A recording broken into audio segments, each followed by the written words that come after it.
Nossa entrevista ao vivo de hoje é sobre a cirurgia refrativa e para falarmos sobre o tema, recebemos no estúdio Lelise Borges, que é oftalmologista. Lelise, seja muito bem-vinda aqui no Informativo. Muito obrigada. A gente que agradece sua presença. Para a gente iniciar nossa entrevista, primeira coisa, o que é a cirurgia refrativa e qual que é o objetivo dela? A cirurgia refrativa, ela é uma cirurgia que visa corrigir a refração do olho, corrigir o grau que a pessoa tem nos óculos. Então, o objetivo é tornar essa pessoa independente dos óculos ou, pelo menos, reduzir a dependência aos óculos. E quais são as indicações? Para quem ela é indicada? Ela é indicada, primeiro, a pessoa tem que ter essa motivação de querer reduzir a dependência dos óculos, e ela é indicada para aquelas pessoas que têm os exames que estão adequados para isso. Então, primeira coisa, o paciente manifesta o desejo de ficar independente dos óculos e a gente segue com o exame oftalmológico completo e avalia se aquele indivíduo tem condições de receber a cirurgia. Como se trata de uma cirurgia que não é uma doença especificamente, né, do olho, não é algo assim que ele ou opera ou vai tendo perda de visão, é um olho saudável, que precisa de ser um olho saudável, mas que vai ficar livre dos óculos. Então, é importante que essa pessoa ela esteja assim, com todos os exames bem certinhos, para que seja uma cirurgia segura. E o que é melhor, usar o óculos ou fazer a cirurgia? O que é mais indicado? A gente pode dizer que a cirurgia é voltada mais para a estética ou não? Olha, é uma cirurgia que ela tem sim um componente estético, mas na verdade não tem um melhor ou pior. Tudo depende da motivação. Por exemplo, um paciente que tem miopia, uma miopia maior, às vezes ele não consegue encontrar o óculos sem estar de óculos. É aquela pessoa que tem que saber onde ela deixou e aí ela procurar. Então, assim, um adulto que tem 3 graus de miopia, por exemplo, quando ele está de pé, ele tem dificuldade de ver os pés. Então, quando ele vai para a praia, por exemplo, ele precisaria de estar o óculos, inclusive, nesse ambiente. E lente de contato não é indicado com água. Então, para essas pessoas, seria uma boa alternativa. A outra coisa é aquela pessoa que se incomoda com o peso no rosto e às vezes, até esteticamente falando, mas às vezes ele se machuca com o uso do óculos, tem a pele ali um pouco mais sensível. Mas é importante falar que ela é uma cirurgia indicada para adultos, a partir de 18 anos ou de 21, depende de cada legislação, mas é uma cirurgia para adultos. Perfeito. E existe algum grau mínimo ou não? Olha, não tem um grau mínimo, existe talvez um grau máximo. Graus muito altos, às vezes a cirurgia não consegue corrigir tudo, mas o grau mínimo, assim, a cirurgia ela é considerada uma cirurgia de sucesso se ela ficar com um limitezinho ali de meio grau para mais, meio grau positivo ou meio grau negativo. Então, abaixo disso, a gente nem opera. E ao longo do tempo, considerando, né, que os graus mudam, existe alguma alteração em relação à cirurgia? É necessário refazer ou algo do tipo? Isso pode acontecer. Então, existe progressão do grau. A gente sempre tenta operar naquele momento em que a gente observou uma estabilidade de pelo menos 1 ano de diferença entre o último exame anterior e o atual. Mas existe sim a possibilidade desse grau continuar progredindo. Por exemplo, uma pessoa que é jovem, que opera antes de 40 anos, a gente sabe que a partir de 40 anos começa aquela dificuldade para perto, que é a presbiopia, e ainda é um desafio para a oftalmologia mundial descobrir uma forma de paralisar isso, de não deixar com que essa perda de acomodação, essa vista cansada aconteça. Então, a gente sabe que ele vai precisar de um novo óculos ali para frente. Agora, por outro lado, existem algumas cirurgias, a depender da idade, que elas podem ser também para a vida toda. Então, cada caso é um caso, precisa de ser bem avaliado. Pois é. E o procedimento ali no pré-cirurgia, né? Como que funciona a avaliação? Como que é tudo isso ali na prática? Primeiro é importante a gente alinhar as expectativas, né? Entender aquilo que o paciente deseja, em paralelo com aquilo que é possível de entrega.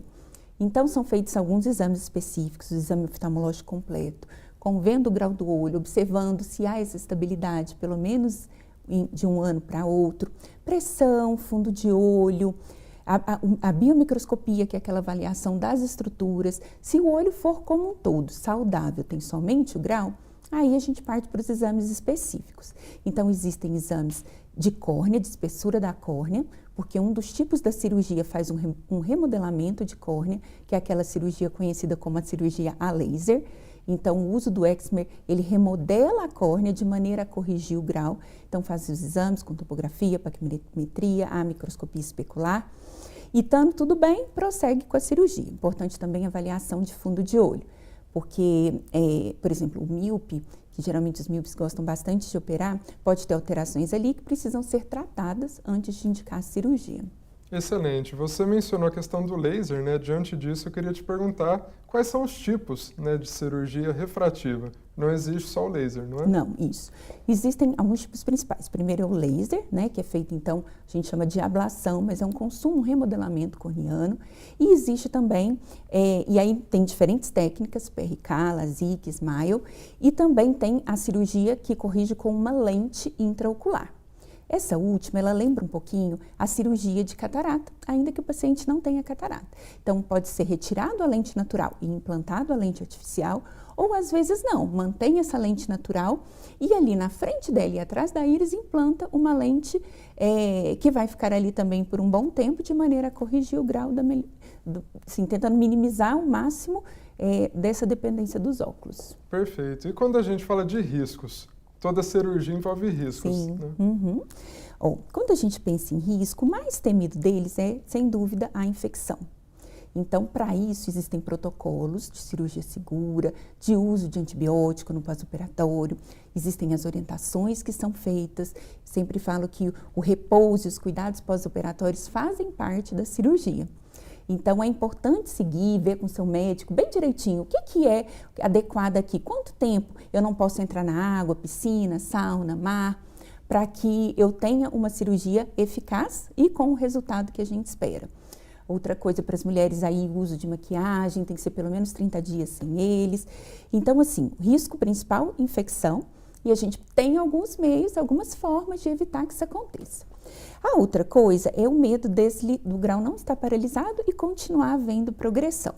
E por último, pode acontecer de haver uma regressão do tratamento. Às vezes a gente trata com laser e aquela córnea remodela por um momento, mas depois ela regride o tratamento. Felizmente, são extremamente raros, mas isso precisa de ser conversado no pré-operatório e alinhado, porque tudo isso tem o que a gente fazer para tentar resolver e proteger a saúde ocular do paciente. Pois é, doutor, e muita gente tem medo. É preciso ter medo? Não, de jeito nenhum. Uma boa indicação garante sucesso da cirurgia. Então, eu sempre falo assim, a gente viu os exames, está tudo ok? É uma cirurgia extremamente segura. Se, por exemplo, a córnea é fina, não vai dar, então a gente tem que partir para outros meios, né? E hoje a gente tem, assim, realmente lentes de óculos muito boas, lentes de contato, mas a cirurgia refrativa, com certeza, é uma excelente opção e não precisa ter medo, ele é uma recuperação relativamente tranquila, mas que precisa ter esse comprometimento de não faltar aos retornos, de estar sempre atento a qualquer sinal que o olho dá, porque o nosso corpo fala, né? Certamente. Você já falou um pouquinho a respeito do pós-procedimento ali, como que funciona, né? Uhum. E eu queria te perguntar uma pergunta bastante comum, né, quando a gente fala desse assunto. Quanto tempo depois da cirurgia demora para enxergar ali perfeitamente? Isso varia bastante com a técnica. Então, assim, algumas técnicas a pessoa já sai da sala de cirurgia enxergando bem, principalmente as cirurgias que são com lente intraocular e o LASIK. PRK demora um pouquinho mais, mas é importante frisar que ao final de 30 dias, normalmente a visão já está bem mais pertinho daquilo que vai ser a visão final. Então, quantitativamente, em 30 dias já melhora. Em 6 meses, a qualidade vai melhorando cada vez mais. E também existe a avaliação da eficácia da cirurgia, não é mesmo? Como que ela funciona? Então, a gente considera sucesso cirúrgico quando o paciente fica independente dos óculos. Ainda que fique um grau pequenininho, 0,25, meio, ele consegue fazer todas as atividades sem a presença ali do óculos, então é considerado sucesso cirúrgico. Isso vai muito também da realização do paciente ali, né? Então, o sucesso cirúrgico, mesmo que fique um grauzinho residual, a independência do óculos é o que é considerado o sucesso cirúrgico. Doutor, e quando a pessoa faz a cirurgia muito jovem O grau aumenta, ela pode usar óculos depois, mesmo tendo feito a cirurgia? Pode sim, sem problemas. Óculos, lente de contato e algumas pessoas são passíveis de fazer até um retoque cirúrgico. Então, qual que é a recomendação? O grau aumentou, pode usar o óculos ali, é mais recomendado? Existe um tempo limite também para refazer a cirurgia? O que você recomenda? Não, assim, se o grau voltou a progredir, então aí a gente vai observá-lo por um tempo, porque não é bacana, assim, a gente não sabe por que está aumentando, então o médico vai fazer um estudo de caso e decidir ali, junto do paciente, qual que vai ser a melhor opção. Mas com certeza, ele pode usar os óculos novamente, pode usar a lente de contato, ou às vezes ali depois de um tempo, 1, 2 anos, a gente pode até fazer o retoque sem problemas. Doutor, e quando a gente fala de restrição, quem não pode fazer? Ah, tá. Bom, então cada tipo de cirurgia existem as contraindicações. Cirurgias com laser, os pacientes que têm uma doença chamada ceratocone, que é uma ectasia corneana, não podem fazer, porque o laser pode ser um estímulo para que essa alteração evolua de maneira mais rápida. Com as lentes intraoculares, o que a gente avalia? As estruturas do olho como um todo. Então, a gente avalia a retina, pacientes que às vezes têm alguma alteração retiniana específica, avalia também a córnea, principalmente a parte de dentro ali, chamada de células endoteliais. Então, cada cirurgia tem as suas contraindicações específicas. E quando a gente fala de custo? Essa é uma dúvida bastante comum, né? Qual que é o valor que varia o custo de cada tipo dessa cirurgia? Aí é visto assim, cada caso é um valor específico no sentido de que o que vai ser empregado ali. Então, as cirurgias de lente, cada lente tem um custo certinho, o uso do laser também, ele acaba que é meio variável. Mas lembrando que os óculos também têm um custo, né? E as lentes de contato também. Se a gente pensar na cirurgia refrativa, ela vai ser em longo prazo. Então, o paciente tem que colocar tudo isso na balança ali. Mas em relação assim, a valores, eles são variados mesmo. Não consigo precisar. E a longo prazo, qual compensa mais? É possível mensurar? Olha, tudo depende. Eu sei que essa resposta não é muito bacana, né? Mas, normalmente, as cirurgias refrativas, elas acabam tendo um custo-benefício bom em longo prazo. E quando a gente fala de manutenção, né, a saúde dos olhos ali, né, quando a gente não realizou a cirurgia e quando a gente realizou, muda alguma coisa? Não. Então, assim, a Sociedade Brasileira de Oftalmopediatria, eu sei que as crianças, elas não operam, né, mas ela tem direitinho uma planilha de como acompanhar esses pacientes, e isso é bacana a gente lembrar para a população geral, né, que até 2 anos o bebê deve ser visto de 6 em 6 meses e a partir daí anual. Mas para o adulto, a avaliação todos os anos é importante, independente de ter realizado ou não a cirurgia. Porque quando a gente fala de avaliação oftalmológica, claro que a gente vê sim o grau, mas não é só isso. Tem também as outras estruturas do olho que a gente precisa verificar anualmente, principalmente pressão e o fundo de olho. E que falta faz essa não procura, né? O que pode prejudicar na vida da pessoa, né, se ela não procurar um profissional da área? A gente faz prevenção, né? O ideal da medicina é que a gente trabalhe com prevenção. Claro que ela pode ser de tratamento, terapêutica, curativa, mas quando a gente consegue descobrir qualquer doença que seja no início, as chances do paciente de recuperação e de não ter mesmo lesão do órgão são muito maiores. Então, apenas, às vezes, é dele ter alguma alteração, não ser vista, e aquilo evoluir para algo, por exemplo, glaucoma. Às vezes o paciente vai desenvolver glaucoma que não tem nada a ver com a cirurgia, existe ali uma história familiar ou não. E aí, quando ele descobre muito avançado, a gente não consegue regredir o dano que já foi estabelecido. E quando a gente descobre no começo, o dano não acontece. Então, prevenção é super importante quando a gente fala de saúde ocular. Eu citei o glaucoma porque ele é a principal causa de cegueira irreversível no mundo. Pois é. Lelise, e quando a gente fala de tempo de cirurgia? Isso é uma dúvida bastante comum também. Falando especificamente sobre o procedimento, como que ele funciona, como que é feito na prática? São geralmente cirurgias muito rápidas. Então, por exemplo, a cirurgia com laser, ela demora segundos, alguns segundos mesmo, 10, 30 segundos. Não percebe, a gente usa anestésico, claro, porque está mexendo ali, né? Mas só tópico também. E são alguns segundos. A cirurgia com lente intraocular é um pouquinho mais demorada, mas assim, entre 10 e 30 minutos, algo bem rapidinho mesmo. Perfeito. Lelise, a gente já está chegando ao final da nossa entrevista. Antes da gente encerrar, eu queria que você deixasse um recado para quem nos acompanha, principalmente em relação à conscientização, né, sobre a saúde dos olhos e especificamente sobre essa cirurgia. Qual recado você deixa? Bom, e lembrando que a gente está na semana, né,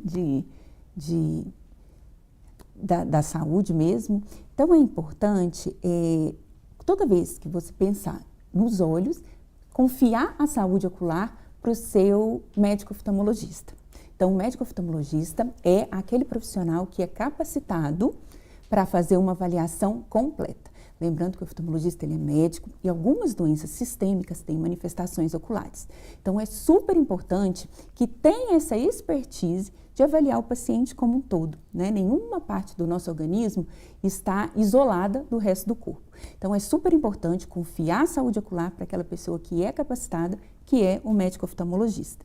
Todos os anos, independente da idade, fazer uma avaliação completa.